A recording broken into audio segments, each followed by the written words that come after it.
Saludos, muy buenas tardes amigos, amigas de 2x3 en Salud. Bienvenidos sean todos ustedes a esta nueva versión de su programa especializado en temas sanitarios, justamente. Muy buenas tardes, amiga. Buenas tardes, Tati. ¿Cómo estás tú? Bien, bien. ¿Cómo estás tú? Bien, pero me preocupan algunas cosas. Bueno, en nuestro país y en esta área de la salud siempre hay cosas que preocupan. Porque como eso es Padres, inevitable. decían nuestros padres, no hay felicidad completa. Así es, ¿Qué así me es. preocupa? Bueno, me preocupa primero es esa muerte que tuvimos, varias muertes, pero la última fue esta semana. Así es. Con el joven de Los Santos. De Los Santos. No ha concluido la investigación, pero parece un asesinato. Todo indica que es un asesinato, que es una vil muerte a un ser humano joven. Y eso deja mucho que desear de nuestra Policía Nacional, donde deberíamos sentirnos seguros cuando vemos un policía, entonces estamos inseguros. Y eso es un tema de salud también que nosotros queremos tratar y hasta de salud mental. Sí, es muy preocupante porque aparte de este jovencito que aquí se ha armado un escarceo, protestas frente a la Plaza Ágora Mall, donde inició el caso y luego ellos entregaron videos donde dicen que lo entregaron sano y salvo a la Policía Nacional y lo llevaron al cuartel de Naco, del ensanche Naco, al destacamento del ensanche Naco, y que ahí luego ya cuando entregan el joven ya es prácticamente en estado agónico. Pero días antes había ocurrido algo muy similar en San José de Ocoa. Y antes en Santiago. Y antes en Santiago. El de Ocoa no pasó, o sea, nos enteramos más del caso por un reportaje que publicó Felipe Ciprián en el periódico Listín Diario, donde narra de parte de los familiares cómo entregaron ese joven, que parece que estaba en un momento difícil, exaltado, lo llevaron y lo entregaron a sí mismo, o sea, lo llevaron ya al Hospital San José en estado también ya prácticamente moribundo. Entonces uno se pregunta, ¿y dónde está la seguridad? Porque se supone, como decías tú, Tati, que si tú estás y te entregan a la policía, tú tienes que sentir seguridad. Entonces ahora tenemos los padres que tener miedo con nuestros hijos. Eso porque es lo penoso. Es en una plaza comercial y los muchachos jóvenes tienen derecho a divertirse, a salir a plaza, a recrear la mente. Entonces cuando un hijo salga a una plaza o esté en la calle, nosotros vamos a tener miedo porque por cualquier cosita pueden llevarlo preso y entregarlo a los muertos. Además los argumentos, que si tenía un problema de salud mental, o sea que hay que morir, hay que matarte porque tú tienes un problema de salud mental. ¿Y dónde están las técnicas policiales? Yo creo que hay mucho analfabetismo técnico en nuestra Policía Nacional. Como decíamos nosotros en la UAS, parecería que sigue siendo una banda criminal. Parece que aquella expresión de la Universidad que no ha cambiado, ¿verdad? No ha cambiado nunca, porque ciertamente de que la policía puede abusar, abusa. Y eso es para preocuparse, porque entonces los padres no tenemos la certeza, la seguridad de nuestros hijos, como dices tú. Ni la tranquilidad emocional, porque nos afecta a todos. Así es. Otro tema, Tati, no sé si querías abundar algo más. No, terminamos ahí, pero no porque el tema pierda vigencia.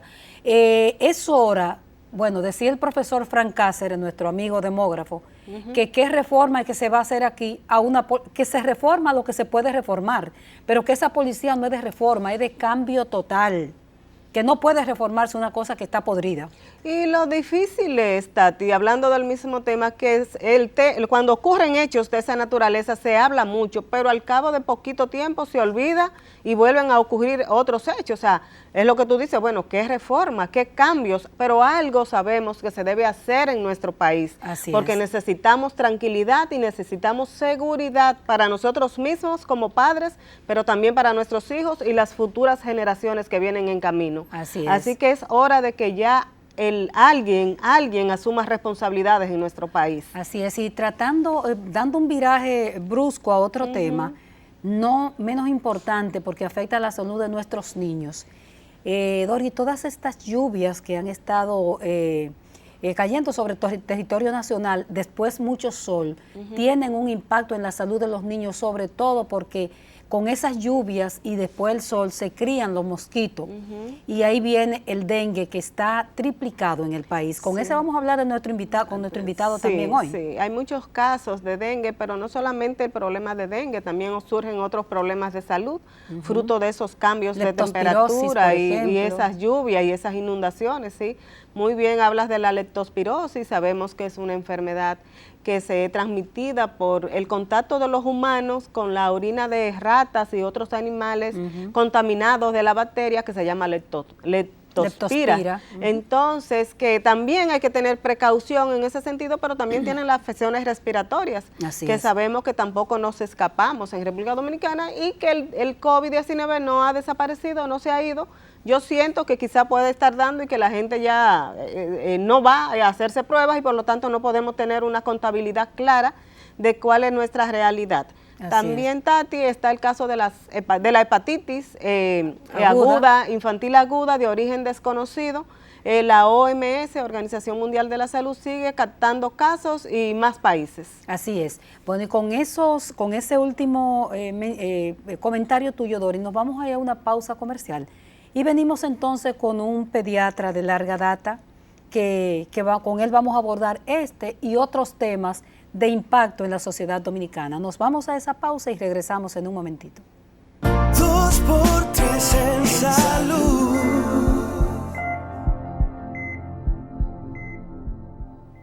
Dos por tres en salud se siente orgulloso de tener, orgulloso, sí, vamos a decirlo así en masculino, de tener con nosotros al doctor Rafael Mena, presidente de la Asociación Nacional de Clínicas y Hospitales Privados, pero un médico de larga data, como dice Tati, pediatra y un conocedor y luchador por mejorías en el sistema de salud dominicano.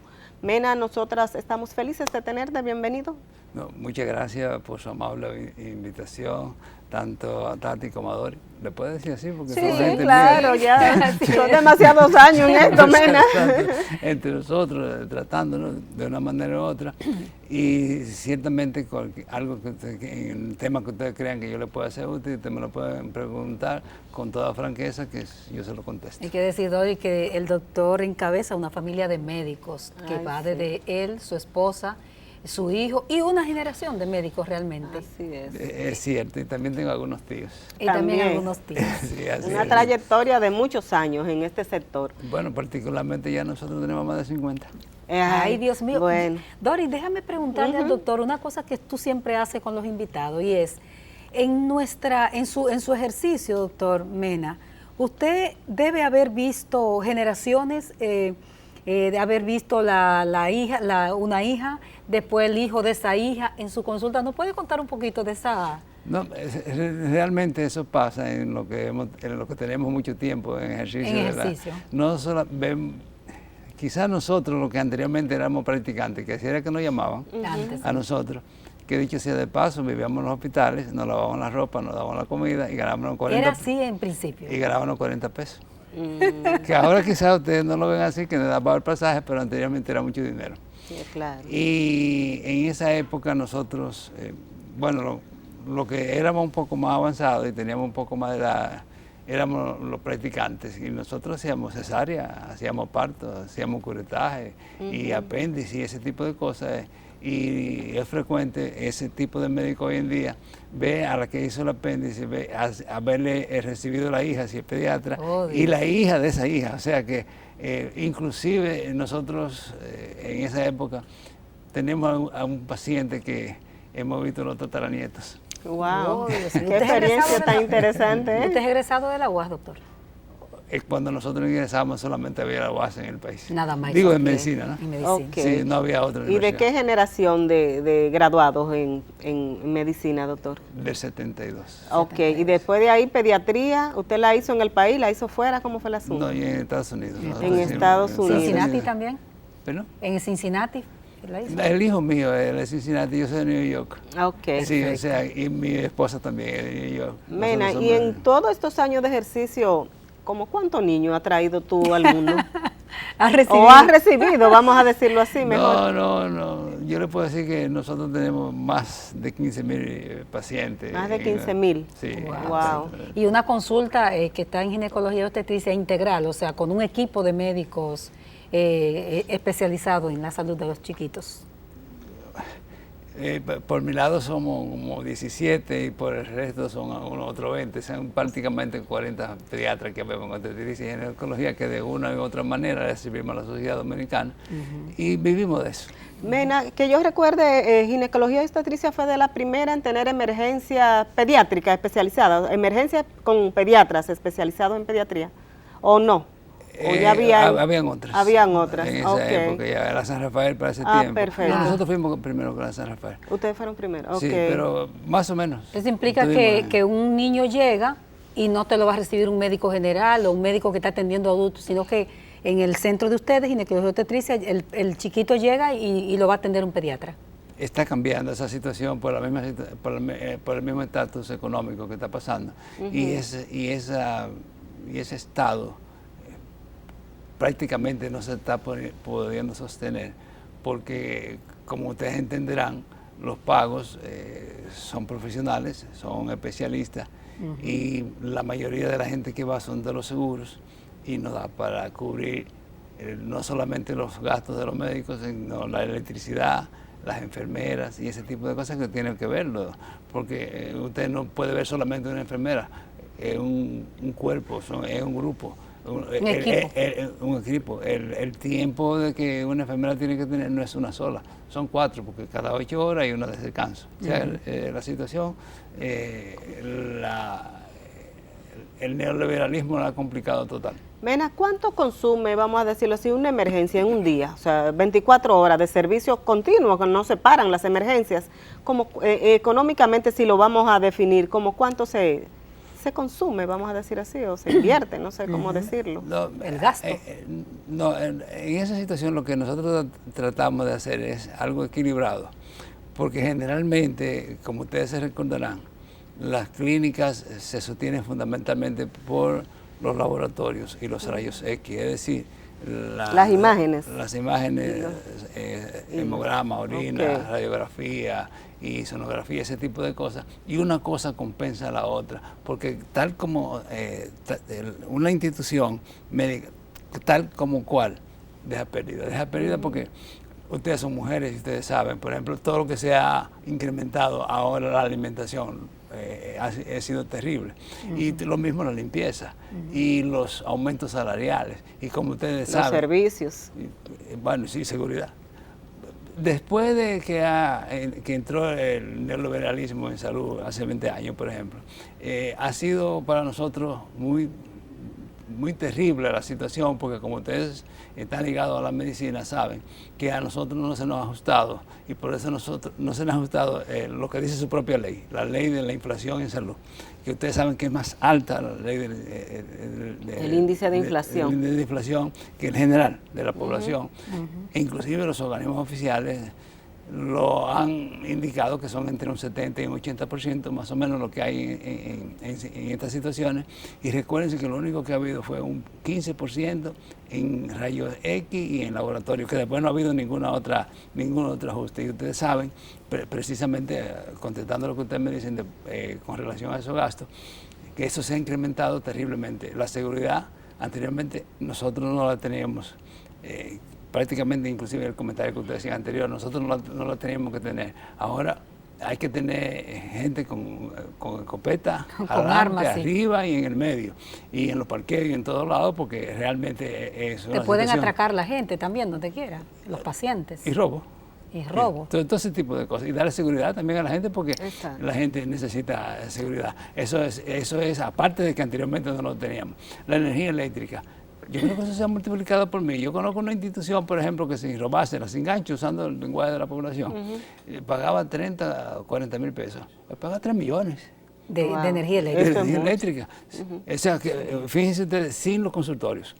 Fíjense ustedes cómo ha ido aumentándose todo, de manera que no puede sostenerse una institución o las instituciones como tales en situación de que no se cumpla con la ley. Por eso ustedes nos han oído decir que en un momento determinado nosotros hemos pedido que se cambie de la A a la Z, o se cambie todo, la ley 8701, que dice que el ministro de Trabajo, no es nada personal, que el ministro de Trabajo sea el jefe del Consejo de la Seguridad Social. Nosotros pensamos que debe ser el ministro de Salud porque es el que tiene conocimiento y es el que sabe. Y también hemos pedido, como ustedes lo han oído en otras ocasiones, que el veto sea eliminado y que solamente lo tenga el presidente de la República, porque es no es porque haya nada personal con el señor presidente que está en este momento, sino el presidente de la República que está de turno, porque es el que tiene que tomar la mayor responsabilidad. Ustedes saben que el mismo colegio médico, que usted sabe, nosotros tenemos buenas relaciones con el colegio médico, no hay nada tampoco personal, lo que hace es que está pintado en la pared. Porque lo que está es que dice que habla y eso, pero a la hora de votar no vale el voto. No tiene poder de voto. Entonces, y nosotros peor, nosotros ni siquiera estamos. Y ustedes nos han oído también proclamar en muchas ocasiones los problemas que tenemos con las ARS. Las ARS no están en ese consejo tampoco. Nosotros no tenemos ningún inconveniente, más creemos que deben dar también en esa situación. Porque ustedes saben que nosotros dependemos en sentido general del capital financiero. Ustedes son personas adelantadas, políticamente hablando, y saben que realmente el capital financiero no son las ARS, que el capital financiero domina la ARS y a su vez la ARS sobre nosotros. Está por encima de todo esto. Nosotros somos sus sirvientes en ese sentido. Pero volviendo, doctora, a la parte de las clínicas, y Dora hablaba de lo que se gasta y lo que se gana. Y explíquenos un poquito el tema de los ingresos. Por ejemplo, una clínica que tiene 200 personas ingresadas, 150 personas ingresadas, ¿hay ese renglón deja entradas económicas a la clínica o no? Pero esa parte nos lo va a contestar después de estos mensajes que nos están diciendo que nos vamos a pausa. Volvemos ahora con el doctor Rafael Mena, presidente de Andeclip, como se dice. 2x3 en salud.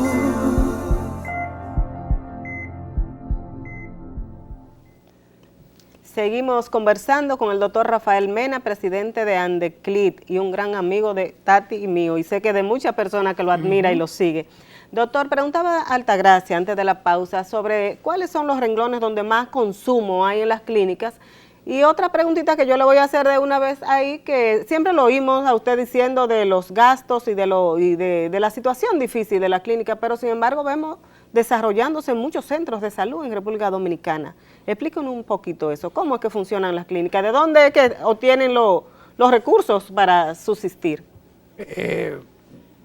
Quizás si yo le contesto de una manera adecuada, usted podrá ver que el surgimiento y el desarrollo a que usted hace alusión no es tan grato, fíjese. Pásese un poquito mental por la independencia. Ahí usted ve ahí que las instituciones que hace 40, 50 años funcionaban, hoy son solares vacíos, es decir, que han quebrado y han desaparecido. ¿Cómo cuáles por ahí, por la independencia? No quisiera decir nombres, para que no se sienta mal. Ay, sí, yo sí recuerdo algunas, pero sí, está bien, no la vamos a mencionar. Y otras que están en manos del capital extranjero. Yo no tengo ningún problema que sea el capital que invierta, pero me gustaría que sea dominicano.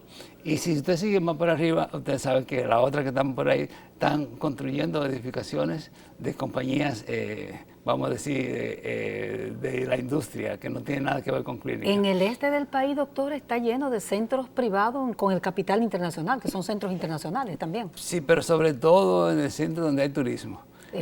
Sí, que esos son instituciones diferentes a la nuestra en sentido general, porque se dedican fundamentalmente, a lo cual yo no tengo ningún problema con eso, es personal, se dedican a dar el servicio a los turistas.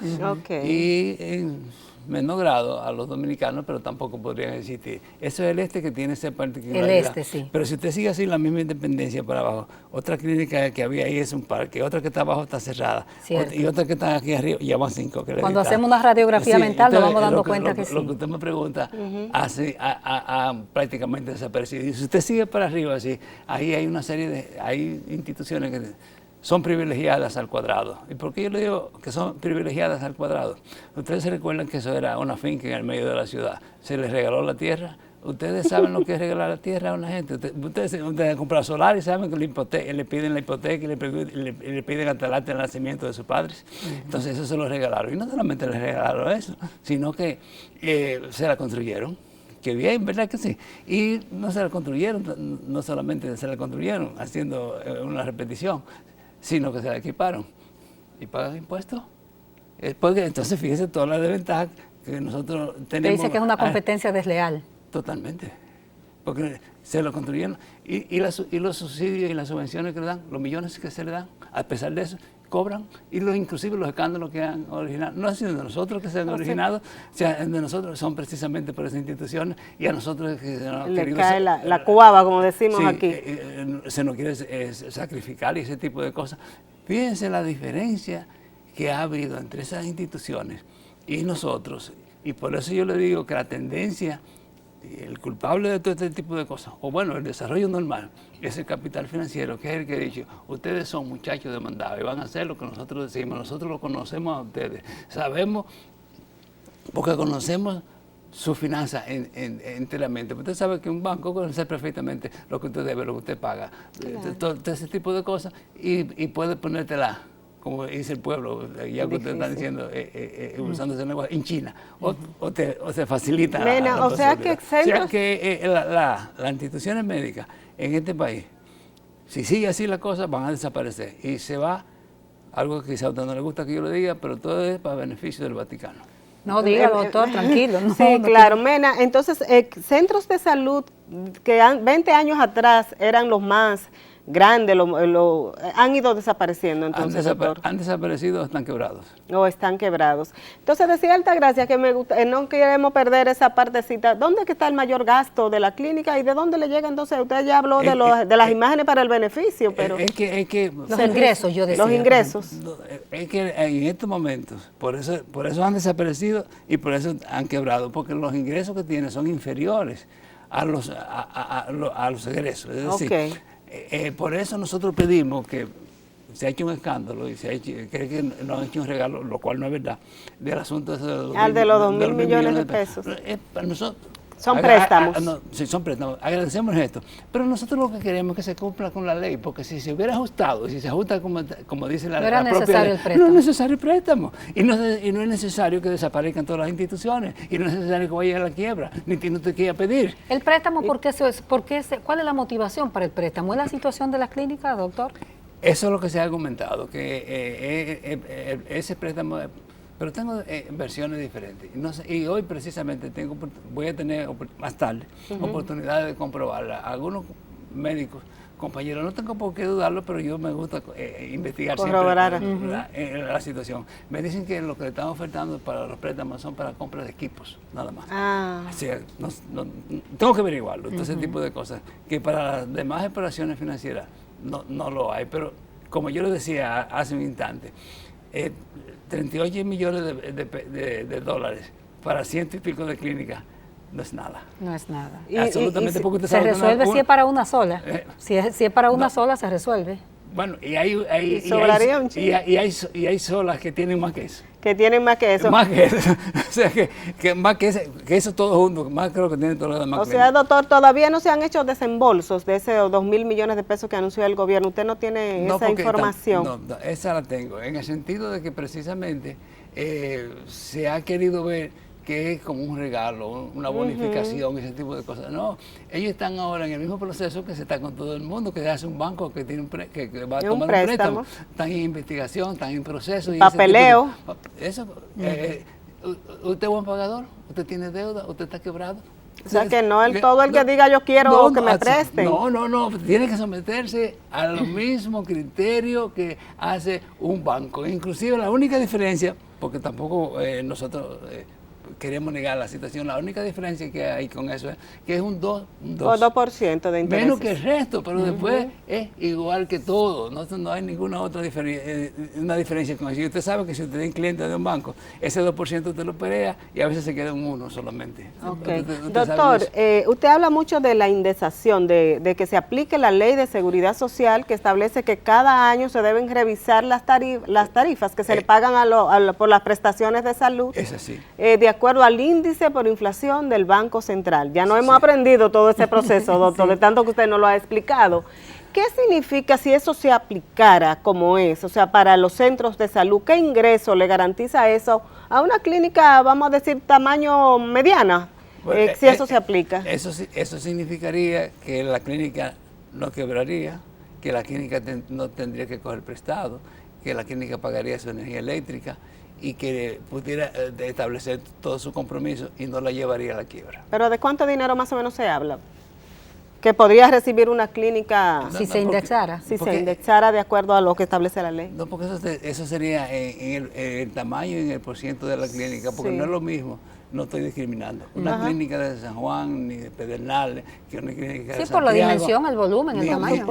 Ni una clínica de Santiago, ni de Puerto Plata, ni de Santo Domingo. Ustedes saben que la mayoría de las clínicas que están aquí en Santo Domingo, o la mayoría de las clínicas están aquí en Santo Domingo. Sí, aquí Santiago y San Francisco, creo. Sí, pero sobre todo Santo Domingo, que Concentra más, sí. que concentra más. Y recuerden que eso que yo le he dicho son de las últimas clínicas que han desaparecido, pero ustedes no son muchachas que conocen el inicio inclusive de la medicina privada después que mataron a Trujillo aquí. Si usted hace así, pasa revista por la Duarte. Yo le puedo decir, yo conozco particularmente como 8 o 10 clínicas, no queda una. Entonces, además de las otras que yo le decía. Y si usted dobla así y coge la que era la Tonti Cáceres, yo no sé si usted se acuerda de eso, José Trujillo, ese tipo de cosas. Todas las clínicas que están ahí han desaparecido. Y las clínicas que estaban por aquí, por Ciudad Nueva, más arriba también, ahí San Carlos, San Miguel, todas esas cosas, todo también han desaparecido.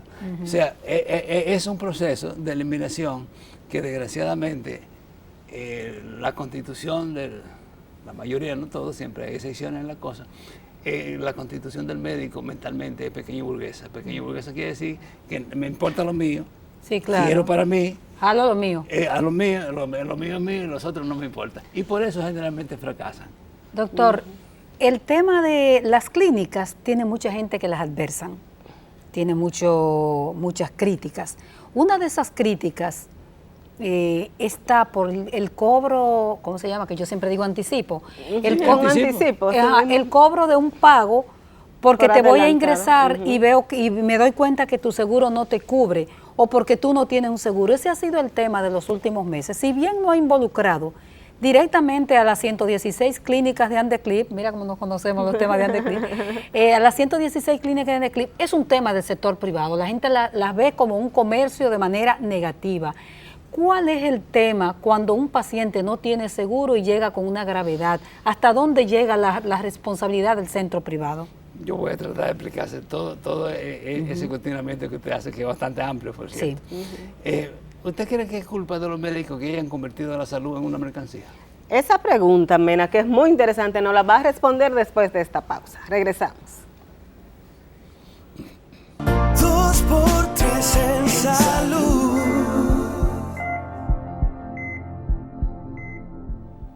Continuamos con el doctor Rafael Mena, presidente de Andeclip, sobre la salud como mercancía.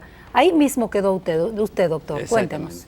Fíjese, no es culpa nuestra que hace un tiempo acá, desde que entró el capitalismo como evolución, porque recuérdese que el capitalismo es una evolución con relación a la esclavitud, independientemente que a alguna gente le guste o no le guste, pero es una ventaja sobre lo que era un esclavo y lo que es la sociedad feudal, o sea, es lo mismo. Pero desde que ese régimen entró, le ha puesto no solamente a la salud, sino a todo. Es una mercancía. Una mercancía. Porque se compra y se vende. Eso nos guste o no nos guste. Esa es la oferta y la demanda. Esa. Con otra palabra. Exactamente. Pero esa es la realidad. A la gente no le gusta que usted hable así. Pero el hecho que no le guste la realidad son dos cosas diferentes. Hay que decir A la mí- verdad, ¿verdad, Mena? Sí, bueno, yo he dicho inclusive, y me han querido cortar la cabeza figuradamente, que la economía está por encima de la salud. Y ustedes saben que es así, por encima de la economía solamente está la política. Después todo depende de la economía, incluyendo la guerra. La política, que es la que dirige todo. Todo, absolutamente. Que es la expresión concentrada de la política, de la economía inclusive. O sea, que eso es así. Yo le pregunto, asunto práctico, y el que se incomode que lo vea. Yo le voy a hacer una pregunta usando el lenguaje del pueblo. Si no se le paga a una enfermera con dinero, ¿cómo entra la enfermera para darle servicio? Si no se paga la energía eléctrica, ¿cómo ellos se alumbran para que vea eso? Si no se compra el suero, si no se compra el bajante, si no se compra la medicina, si no se compra el calmante. La ¿Con qué? alimentación. ¿Y qué es eso? ¿Con qué lo hacemos? Entonces, Con dinero todo. Entonces, dinero. El médico, ya nosotros los médicos, tenemos que que aceptar, en contra de nosotros, porque se nos educó en ese sentido, que ya a nosotros no se nos ve como antes, que eran salvadores de vida. Salvadores y santos y ese tipo de cosas. No, eso pasó. Eso pasó. El médico en estos momentos es un dependiente total del dinero. Recuerdo en San Francisco de Macorís, perdóneme doctor, el doctor Rojas, sí, que era una leyenda en San Francisco, y uno lo veía hasta vestido de blanco, caminando así en la calle. Ese médico ya no existe. Es que se encargó el sistema de desaparecerlo. Usted va a hacer lo que lo que el dinero diga, lo que el dinero va a hacer, usted lo va a hacer. No sus sentimientos, porque usted no puede ya eso. El humanismo, el humanitarismo que anteriormente se le atribuía a los médicos, pasó. Eso ya pasó. E inclusive, quizás yo no tenga mucha necesidad de decir eso, porque como yo tengo más de 70 años, ya yo con una pijama y un pan vivo. pero esa es la realidad, porque es cómo se ha desarrollado el sistema para brindar la salud, de manera que la población, haciendo énfasis en lo que usted dice que está incómoda, con los cobros, con los cobros. Los anticipos. ¿Cómo se le brinda eso? Ahora, nosotros sí tenemos leyes que inclusive se nos la imponen y las tenemos que cumplir. Si algún paciente llega a una institución determinada en un estado crítico de una emergencia, porque también es bueno esclarecer, son muchas cosas que uno tiene que esclarecer. Sí, es una pregunta con muchas aristas. Sí, pero está muy bien, la gente hay que edificarla. Una cosa son las urgencias y otra la emergencia. ¿Qué es una urgencia, por ejemplo? Una urgencia, usted tiene una fiebre y usted está preocupada, usted necesita eso. Pero una emergencia, si usted va convulsionando, o usted va a cianótica que se pone en negro, ¿verdad? Y necesita una oxígeno, es una emergencia. Que se dice que el 80%... Sí, son urgencias. Si usted va con una puñalada y va sangrando. Y es una emergencia. Es una emergencia. Entonces, un dolor de pecho, una cosa fuerte. Exacto. Entonces uno tiene eso que estabilizar al paciente. Tenga o no tenga dinero. Todavía eso queda, pero yo pienso que también eso se va a ir con el tiempo, pero todavía eso queda. Una vez estabilizado el paciente, y contestando parte, la pregunta ha sido muy larga, sí. Una vez usted estabilizado el paciente, entonces, ahí viene el problema que usted dice de los depósitos. Si el paciente no tiene seguro, el paciente o tiene seguro, y esa institución donde él está no tiene un acuerdo con esa ARS, con ese seguro, tiene que irse donde lo tenga. Exacto. Y si el paciente no tiene ningún recurso, como lo es la mayoría del pueblo dominicano, que no puede comprar ni pagar ese tipo de cosas, tiene que ser trasladado también a un hospital. Que dicho sea de paso, usted ve que es desventaja por donde quiera, usted ve que hasta los hospitales que lo mantenemos nosotros, en el sentido de las ARS están cobrando. O sea, también, fíjese, es por todos los lados, usando el lenguaje de la población, como la arepa, ¿no? Ajá, fuego por arriba y por abajo. Y por el medio. Sí. Entonces, por todos los lados. Entonces, eso está pasando. Ahora, una vez usted ha estabilizado al paciente, entonces usted va al lugar que le corresponde de salud de acuerdo a su estatus, que no lo hemos hecho nosotros los médicos, ni quisiéramos. Ojalá que a toda institución que llegue a un paciente se le resuelva su problema y no haya que estar refiriéndose ni eso, pero eso no lo hemos hecho nosotros, ni lo dijimos nosotros, ni lo vamos a mantener nosotros. Mena, hablando de ese tema de referimiento que tanto preocupa también a la gente, bueno, ustedes en las clínicas, vamos a decir, lo estabilizaron, le dieron esa primera atención que requería, pero hay que referirlo a un hospital, a un centro donde su seguro le cubra, ¿verdad? ¿Qué dificultades encuentran ustedes? ¿Les es fácil lograr ese referimiento, que en aquel centro le digan, bueno, sí, tenemos una cama, mándenlo? No, y que nunca hay cama. O cama. hay que tiene la familia que salir a aventurar también, a ver si consigue un amigo, que pueda tener un amigo en un hospital, que pueda garantizarle, o en otras clínicas, que pueda garantizarle una cama. ¿Cómo es ese proceso de referimiento, Mena? Esa pregunta usted lo describe, esa es una pregunta-respuesta, la que usted está diciendo, porque usted lo describe tal como es. No, porque es que lo vivimos a diario, nos viven llamando a diario que lo ayuden. Esa es la descripción, pero eso es parte del sistema. En el sistema que nosotros vivimos, que no quiere decir que yo esté de acuerdo. Si usted me quiere decir que yo soy un privilegiado del sistema, ok, pero yo no estoy de acuerdo con ese sistema. Yo pienso que se le debe dar igual oportunidad a todo el que la necesite en una sociedad determinada. Pero eso no lo decimos nosotros, ni los médicos, ni podemos hacer ese tipo, ni soñar, ni Pilarín. Tiene nada que ver con eso. Entonces, ojalá se pudiese resolver de una manera de que sea la misma institución que decida, no, usted debe de ir ahora a tal institución y ella misma encargarse, mire, allá le vamos a mandar a Rafael Mena y una ambulancia a tenerla ahí. Y el paciente que no debería, los familiares, ni el mismo paciente que está en un estado de dificultad, tendría que involucrarse en eso, tendría que o angustiarse. No, pero consiga una ambulancia, porque usted vea es difícil que se le pone la situación y tal como usted señala, ¿tiene Rafael Mena seguro? ¿No tiene seguro?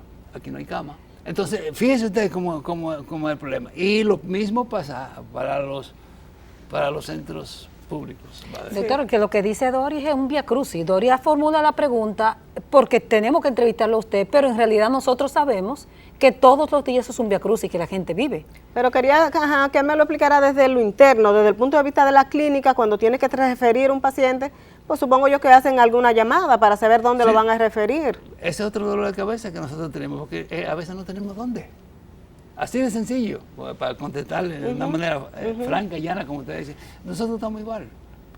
Si nosotros llamamos, lo mismo, si tenemos relaciones en un hospital dado, si nosotros le decimos a un compañero que está allá, mira, aquí hay un paciente que necesita los servicios de ustedes, tú me lo puedes recibir. Pero es una relación que hay. Es como pidiendo favores. Casi de favor. Casi de favor. Si, por ejemplo, si tú tienes un compañero, si tú tienes un amigo en un hospital dado, tú le dices, fulano, hazme un favor, recíbeme a esta gente que yo lo conozco hace tiempo y no Sí, tiene... es un favor que te están haciendo. Hay que llamar a ese compañero para que te lo reciba. Y que inclusive ese compañero ya se está echando un problema, porque a veces tiene que quitarle esa cama o no dejar otra que está en emergencia para resolver el problema al compañero. Es un problema por todos los lados. ¿Cómo solucionar, Mena, tú que tienes tanta experiencia en esta área, ese punto tan neurálgico de esos referimientos? ¿Qué podría hacerse en el sistema que eso llegue a su fin en algún momento?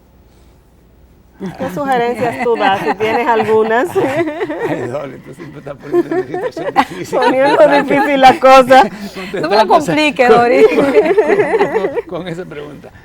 Yo voy a tratar de contestártela de la manera más sencilla posible. Sí. Habría que cambiar el sistema político entero. Ajá. Pues eso no se puede cambiar ni arreglar en este sistema. Ya tú no le ves. No hay, tiene que ser un sistema político entero, inclusive fíjense ustedes mismos, nada más porque no es un problema aquí de Santo Domingo solamente, la cuna del capitalismo. ¿Ustedes creen que no tienen que esperar 4 y 6 horas en la actualidad en las emergencias? Sí, sabemos. Le voy a ayudar a Mena y con la pregunta de Doris, con algo que me dijo esta semana pasada el doctor Fulgencio Severino, que lo entrevisté sobre eso y me dijo, Rubia, cambiar el sistema y que haya una verdadera seguridad social para que las clínicas no tengan que cobrar. Cuando haya cobertura realmente, una clínica no va a tener que cobrarle a nadie. Y quiero pasar, Doris, no sé si no tiene algún otro aspecto, bien, a este aspecto de las clínicas. Alguien propuso en estos días con relación a los cobros a pacientes que se van a ingresar, que el gobierno negociara con las clínicas, y voy a preguntarle por la de Andeclip, que atendieran a los del régimen subsidiado, a las personas del régimen subsidiado, y que entonces quisiera preguntarle, de ser así, si ustedes están de acuerdo, y quién pagaría esa cápita, digamos, por atender a los afiliados del régimen subsidiado, o sea, a los del gobierno. Pero me lo va a contestar después de esta pausa comercial. 2x3 en salud.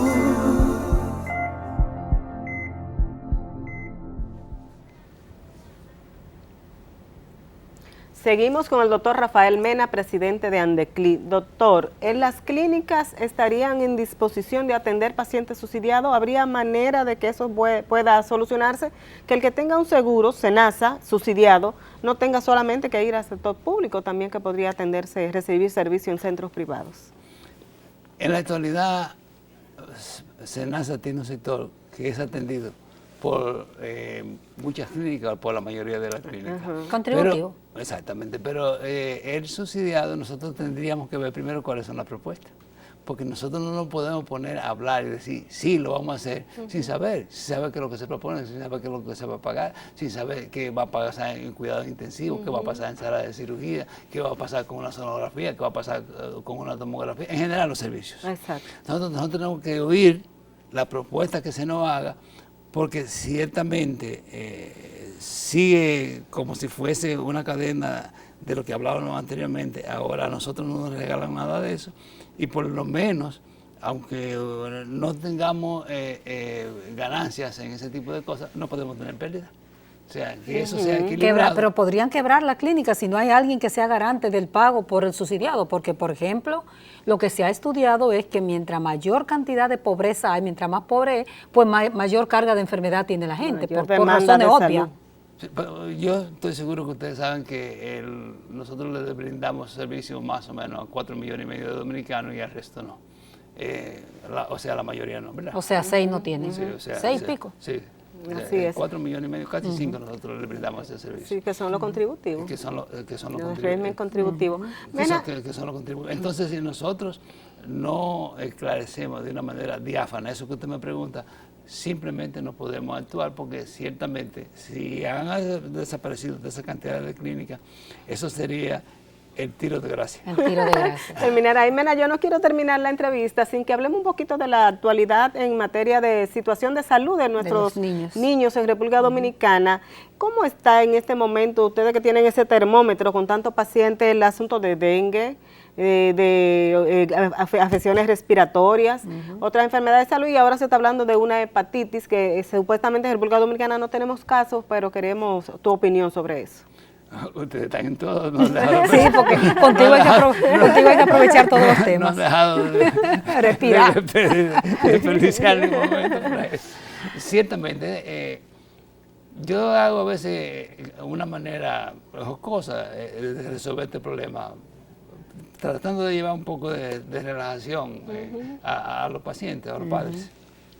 Dicen que en Santo Domingo solamente el calor, que no hay temperatura. Eso no es verdad.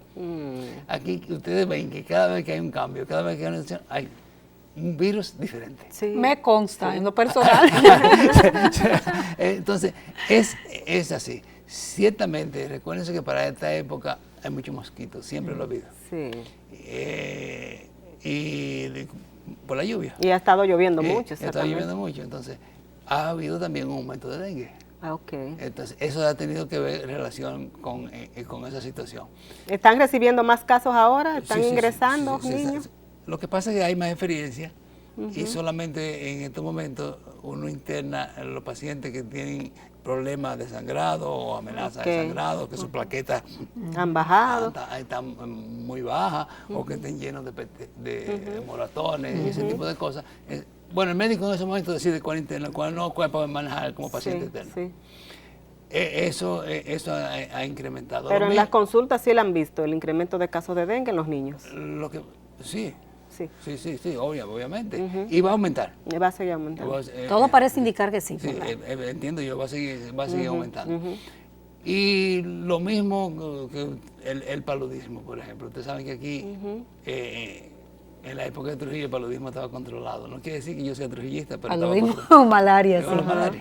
La malaria. Estaba controlado, pero ustedes saben que el problema con la migración que ha habido, ha vuelto de nuevo a resurgir también para esta época, también por el mismo mosquito o por el otro, por el anófeles. Otro tipo de mosquito, pero son mosquitos, como vectores. Sí, son también que pasa. Los mismos problemas respiratorios, tanto la influenza A como la influenza B, ese tipo de cosas, en la actualidad hay varios casos.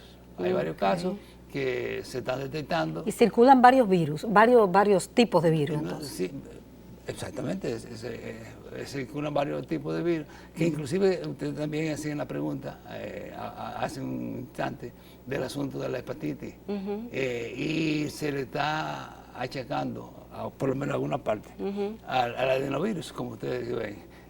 Y aquí ciertamente nosotros no sabemos todavía, y dependemos, ustedes saben, de lo internacional y de las otras cosas, porque nosotros tenemos los recursos para determinar, para investigar, ciertamente cuál sería. Pero también ustedes saben que aquí ha habido mucha hepatitis y que la población debería saber que el hecho que se haya vacunado con hepatitis A, con hepatitis B, o contra hepatitis A, contra hepatitis B, no quiere decir que no le dé esta. Exacto. O sea, tiene que saber que doctor, eso a mí me preocupa, porque he visto en los medios de comunicación, sobre todo la televisión, mucha desorientación a los padres. No, que se vacunen porque viene este virus. como si existiera una vacuna contra ese nuevo tipo de hepatitis. De hepatitis. Sí, precisamente, por eso, porque todavía no sabemos. No, es de origen desconocido, Todavía, se dice muy claro. precisamente que están diciendo.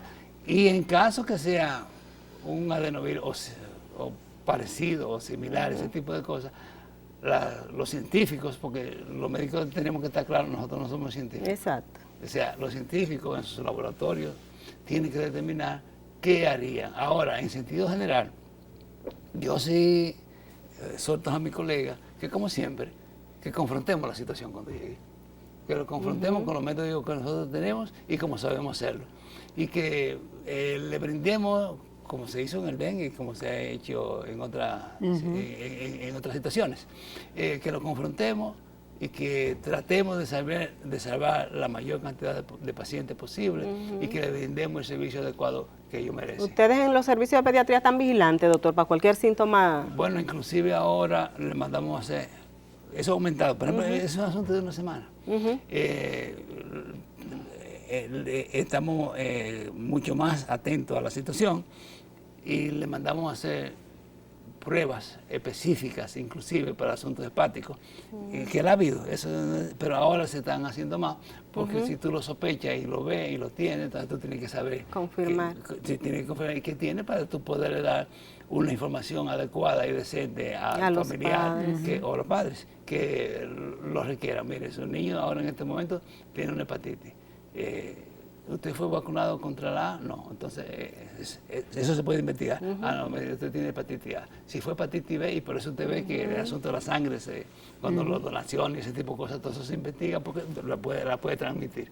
Y si es de la desconocida, todavía nosotros, usted no es A ni es B, pero hay otras hepatitis, como ustedes saben. También, sí. Pero en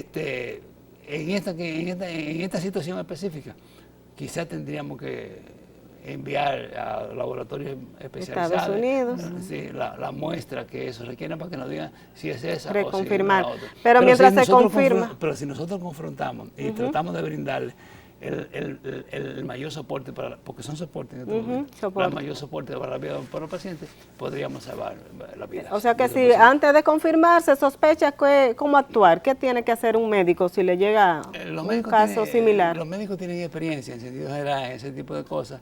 Ellos le chequean si necesitan alimentación especial. Espero que no necesiten trasplantes. Ojalá que no. Que se han dado casos, internacionalmente se están dando casos de trasplantes. Eso no lo quiero ni pensar. No lo quisiéramos pensar, así mismo es. Honestamente, porque eso sería un terrible desastre para nosotros. Pero en sentido general, su tipo de alimentación, evitar, pero la gente cree que usando medicina y ese tipo de cosas, eso se resuelve. Es un problema viral que todavía nosotros no sabemos cómo resolverlo y algo muy importante, entiendo yo, que la gente no debe automedicarse para creer que va a resolver este problema. No lo vas a resolver, van a gastar su dinero y van a exponer... porque es increíble, Doris, uno escucha, pero yo escucho con tanta frecuencia a la gente decir, busca una atromicina, una ampicilina para una gripe que tengo. Eso es una cosa impresionante en este país. Así es. Sí, entonces... sería interesante que la gente entienda que eso no le va a resolver su problema y que lo podría agravar. Ir al médico, buscar ayuda médica facultativa. Y los médicos nosotros confrontar la situación para tratar de resolver y ayudar en la medida de nuestras posibilidades a esos pacientes. Y ojalá que, ustedes saben que es imposible, recuérdense cómo fue dentro aquí el COVID-19 por lejos que esté. El mundo es un puñado. O sea, en medicina, ustedes saben que estamos expuestos a esa situación. Lo que hay, no cerrarnos, no creer que no va a llegar, estar siempre atento y vigilante. Fundamentalmente. Doctor, nosotros queremos darle las gracias porque la verdad que abordamos muchísimos temas, nos rindió todos interesantes y sabemos que la gente va a disfrutar como lo hicimos nosotras dos esta entrevista. Así que gracias por acompañarnos siempre que le invitamos. Gracias a nuestros amigos televidentes.